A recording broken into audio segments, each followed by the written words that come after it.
Hi, my name is Mike. Thanks for joining me today on my channel, Technically Church, where I share over 20 years of experience in audio, video, lighting, and multimedia. You can always find out more on my website at technicallychurch.com. Let's jump in.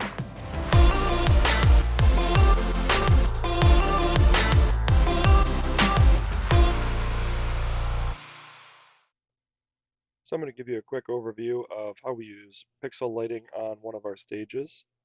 So we've got this 4-foot platform on our stage, and we've got these pixel light panels on the front of that platform.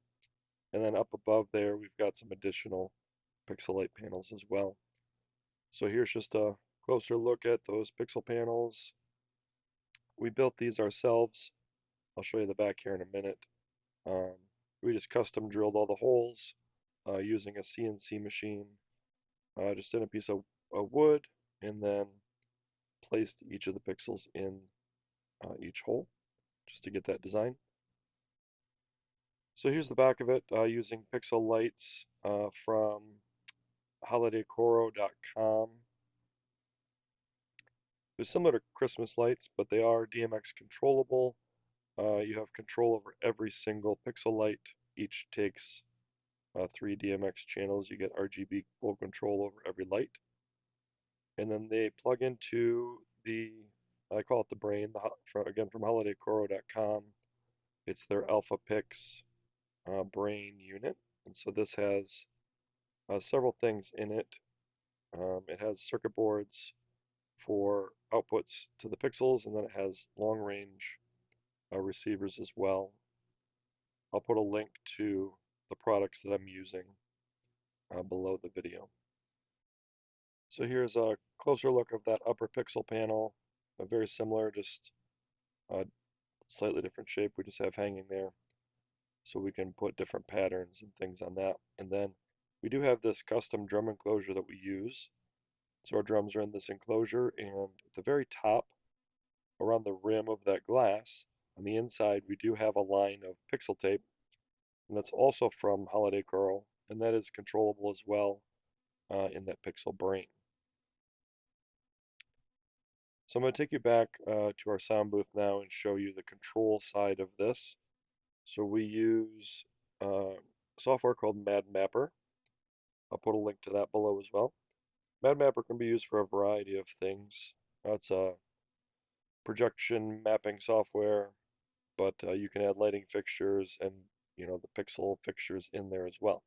So it works really great for controlling a large amount of pixels and a large amount of DMX universes. So we're using ArtNet protocol to control this, and I believe I'm using currently around 16 universes of DMX lighting over that ArtNet protocol.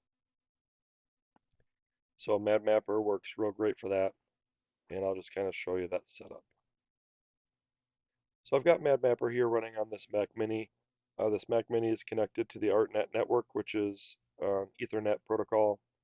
So I've got a separate Ethernet network. So I've got Madmapper there, different lighting scenes, and all my fixtures are loaded in there. Over here is my grandMA 2 lighting console. So I do use the grandMA to trigger Madmapper via MIDI commands. So you can see in each of my songs, I program an executor per song. In the command line there, I write MIDI commands, and I use the Mac-enabled audio-MIDI network sessions to connect the two computers together. I send MIDI commands over to Madmapper, and it triggers my light scenes there. So I'm just triggering one there, and you can see it's a cloud texture. So that cloud texture is now being displayed on all of the pixels on the stage. So here's an overview now of the stage, those pixel panels on the bottom and the top of that platform displaying this cloud texture. Obviously you can do a variety of different textures and colors, and possibilities are really endless. I just want to show you guys a quick example now that you've seen the behind the scenes of those pixels, kind of how they're mounted and set up, and then what they're capable of using. Again, the pixels, the brains from HolidayCoro, the software from Madmapper. I'm just going to give you a little closer view here of what that looks like. So you can do all sorts of stuff with these. It's pretty cool. All right, I'm going to give you just a closer view of some of these products not installed. So here is a um, long-range receiver and a power supply. So you can connect the brain to this via an Ethernet cable, and it gives you 4 additional outputs further away from the brain. Power supply on the right that powers the pixels.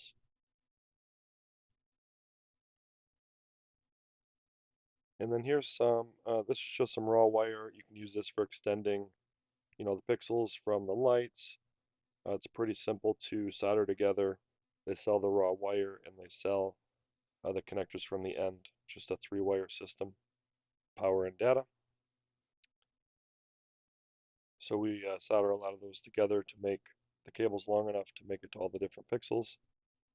They use these 3-pin connectors that just screw together, so it's a pretty cool system how it all works together. So that's how it hooks into the brain.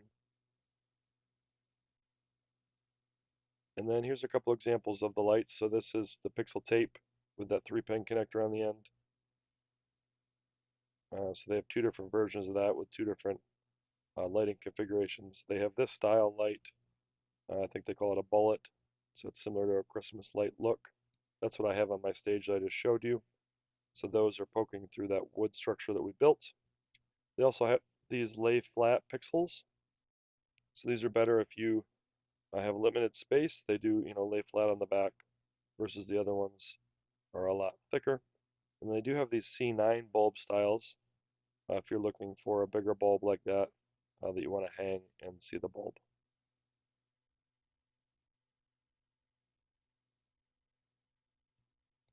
They also make this black plastic mesh for mounting. So they make this in different spacings, but the bullet pixels push through those holes and snap in. And so you can use that to create a big mesh, similar to my wood structure that I built myself. It would do the same thing where it would give you accurate spacing. And they also make the exact same product, not in a mesh, but in just the strips. So you can use that for lots of different things.